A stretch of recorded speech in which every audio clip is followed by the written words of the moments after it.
Hey guys, it's Sasha. Today, a company you've probably never heard of called Crowdstrike caused the biggest ever global IT outage. Many people woke up today to see the blue screen of death on their computers. Airports around the world are shut down. Many airlines have grounded their flights. Some are issuing handwritten boarding passes. Some TV channels were taken down. Hospitals are not operating. Trains in the United States and in the UK stopped working. Entire companies are unable to operate because employees cannot log into their computers. According to Crowdstrike's website, 62 minutes could bring your business down. And it's been about 8 or 9 hours at the point of recording this video since this has happened, since Crowdstrike bricks computers all over the world.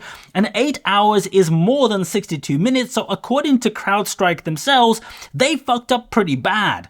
The Crowdstrike CEO George Kurtz did a bit of gaslighting on Twitter, saying this: Crowdstrike is actively working with customers impacted by a defect found in a single content update for Windows hosts. Mac and Linux hosts are not impacted. This is not a security incident or cyber attack. And I do apologize for stepping in here and, doing a bit of correcting, but bricking people's computers, making companies unable to operate, making airlines unable to operate, bringing down the Visa, MasterCard payment systems. I think a lot of people would say that many of these events are very, very much security incidents. How the actual fuck did a global security company send out an update that immediately disables millions of computers worldwide? I mean, how was that even feasible in the first place? If this is the level of attention that this garbage company pays to updates to their software, the stuff that people can notice go wrong,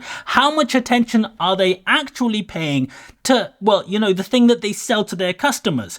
IT security. How much of the sales pitch to board members and CEOs of companies is blah, blah, blah, Silicon Valley, do a bit of pretend, pay us a load of money because we will protect you. We're like the mafia, we'll give you this extra security protection. You won't understand exactly what it is, but please pay us. It's really advanced. Blah, blah, blah, endpoints, blah, blah, blah, PhDs, viruses, networks, all that kind of good stuff. Because if you screw up this bad with a regular software update, it is probably quite likely that you screw up a lot with things that people don't see. The security bit that you're meant to be doing. If a company is worth $83 billion, that is apparently the global leader in security, maybe, just maybe, some of that sales pitch and some of the pretend that they come out with is, a bit full of shit. Here is Crowdstrike's stock that is miraculously only down 13%. I guess all of these companies around the world suffer from Stockholm syndrome and will do exactly nothing after this outage completely crippled them and just continue paying Crowdstrike. Everyone just wake up on Monday and forget this ever happened to protect themselves from the scary IT glitches. So here is what happened today. Windows computers that have Crowdstrike installed, which is many, many work computers, service computers, ATM machines, terminals all over the world, got an update pushed them overnight as part of the Windows update system. Why is this stuff in the automatic updates anyway? Separate question. Now, when this update was tested, it was obviously tested so thoroughly that all the millions of computers that received it couldn't turn on this morning and showed users the blue screen of death. Slow clap for the testing guys. Well done. And when you receive one of these blue screens, the computer just keeps on trying to recover itself, trying to find what the problem is, not finding the problem, getting restarted over and over and over, and you just get in this endless loop of blue screens.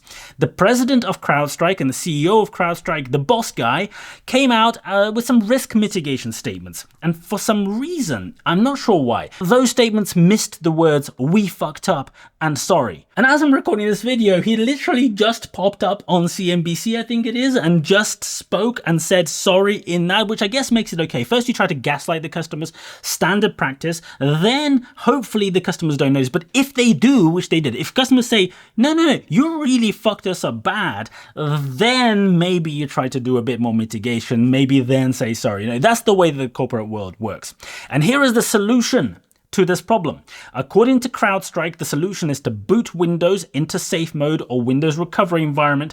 Then you need to go find the Crowdstrike directory inside the drivers section of your System32 folder. Then you need to find a file that looks like this, presumably among a million almost identically named files.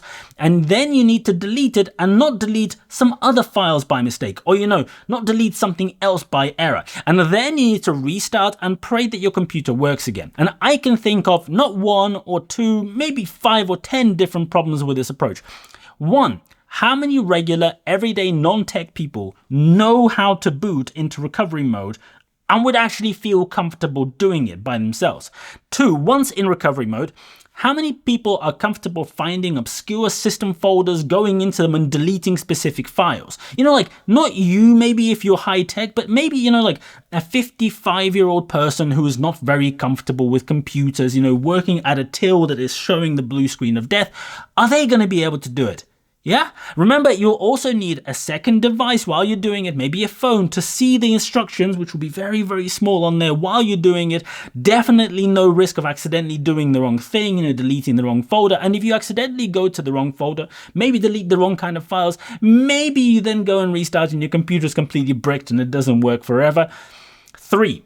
Hands up everyone who has a work computer and at the same time has completely unfettered access to do anything at all with it. Restart that work computer in recovery mode. Then keep your hands up if your work computer or, the check-in terminal at the airport will just let you go into the system files, delete some file from there. Perfectly fine. Everyone can do that, right? The level of gaslighting by Crowdstrike is incredible because this fuck up is significantly worse than they are making out. There's a lot of trying to bring the problem down, trying to say it's not that big of a deal, because the problem with these machines is that once bricked, they don't just go and automatically fix themselves. That's the problem. How did it happen that all of these companies are so incredibly over-reliant on random security companies that can bring their entire business down like this? How did this happen? It seems so bizarre, especially when at the same time, all the tech bros are telling you, oh, it's so complicated and sophisticated and AI is about to replace developers. We don't need developers. We don't need people. AI will just write and automatically update all the code all by itself. If you needed proof, the tech is not quite there yet. You don't need to look much further than this news story. One screw up and suddenly payment processing doesn't work. Your Visa and MasterCard credit cards don't work. Your bank system is down. If you want to get money out, you can't. If you want to go and get your urgent prescription from the pharmacy, you cannot because the computer system for that pharmacy that dispenses that prescription is down and they can't fix it because somebody has to physically turn up to fix it. If you are waiting for the flight in the airport because you spent the whole year saving for that 2-week family vacation, well, you are fucked because some idiot in Austin, Texas broke the airport and the airline computer systems by pushing this update without doing any testing. And the question is, how many other random failure points like this are there? I mean, I'm betting most people who aren't into tech have never heard of Crowdstrike until today. Yet apparently this company can go and break everything from TV to banks to airports. Just like that. In recent years, companies have been distributing more and more of their IT systems to third-party vendors. Used to be that people go and build systems where they can, so they have control over them, but now everything has just become modular and replaced by these 1 or 2 companies doing their little bits. Everything is sitting in the cloud. There are 200 different providers of different systems that all work together or sometimes don't work together. And it seems if any one of them screws up, the whole thing just goes down in flames. You get blue screens of death because there is zero planning for redundancy. The corporates don't want to spend their time and efforts on thinking, what if something fucks up? There's no backup processing. There is no backup system. There is no plan B. If a random security contractor like today just fucks up, you don't have any other option than to write out boarding passes for the plane by hand, apparently. That's where we are with tech. Some shops today are only taking cash payments. Hospitals in the UK are declaring critical incidents because they are unable to do anything. And presumably, a lot of these computers will now need manual fixes by IT staff that don't exist anymore because they've all been fired and replaced by a helpful call center associate in India or somewhere. Or maybe not even that. Maybe there is an AI chatbot help desk that you can't access because the only way to access it is by turning on your work computer. You know, the one that you can't turn on. Now, Crowdstrike have not even bothered to put out a public statement on social media. I know, incredible, right? All they did is they just reposted that gaslighting bullshit from their CEO. So if you're a regular user, they're not even telling you, they're not even bothering to make it exceptionally clear and obvious what you're meant to do. If you go to their social media, there's nothing there. It just says, we're working to solve it, we're talking to our customers. If you go to their website, there's nothing really there. You have to dig through tens of pages before you get to some kind of service thing that says, we're working on it. And there's nothing on their homepage that says, do this to fix it. You have to go and dig around to find the instructions. Why? When you're 8 or 9 hours into a major incident, the biggest IT glitch in history probably, I don't know, maybe what you should do is issue very specific instructions across every medium that you know on how to fix it. Stick it at the top of your homepage. But I guess doing that might mean that your share price goes down the toilet. So better pretend it's not that big of a deal, right? Who cares if a child scheduled for an emergency operation in a children's hospital today is now not going to be able to get that life-saving operation? Who cares, right? Better protect your fucking share price, right? Who cares if somebody can't get the meds that they need for their heart or for their mental health because the pharmacy dispensing systems are down? Nah, don't make it into a big deal. Don't make it easier for people to fix stuff. Better keep things quiet so that maybe, things just blow over and people forget about it by Monday. Those people can all wait.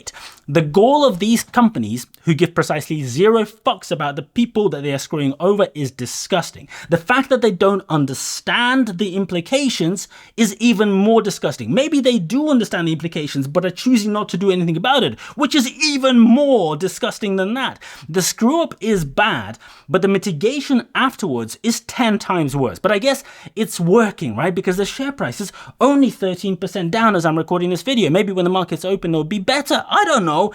Good for you, Crowdstrike. I hope you feel great about that. The board of directors are going to celebrate wildly this exemplary case of gaslighting with a glass of champagne, I'm sure. Great job. Well done. Interestingly, I guess hackers around the world are quickly gathering intel on who does and does not use Crowdstrike based on what broke today. Also, a big question for Microsoft is, why does Crowdstrike exist in the first place? I mean, really, you'd think that the biggest company in the world by market cap, the most valuable company in the world, should maybe be good enough at security of their own operating system, their entire business, that a company called Crowdstrike shouldn't actually even need to exist. The good news is that the UK and US governments are probably not affected by this bug because they haven't actually updated their computer systems since Windows XP. For all the corporates that are using Crowdstrike and all the other fancy systems that get sold to CEOs in a similar way, maybe now's the time to, sit down and actually look at what you're doing, what you're spending money on, look at your tech stack to see if maybe some of the things that you've been sold, that you're buying, add more risk than they actually mitigate. And pushing this update on a Friday morning is definitely also a great idea. Congratulations, Crowdstrike. Probably means that the whole bunch of services and computer terminals will now have to wait until Monday or Tuesday to get it fixed. An extra 2 days of systems being down. Well done. And I don't know about you, but I do find it pretty funny that a company that went and knocked out a huge number of their own customers is called Crowdstrike. I mean, how fucking prophetic is that?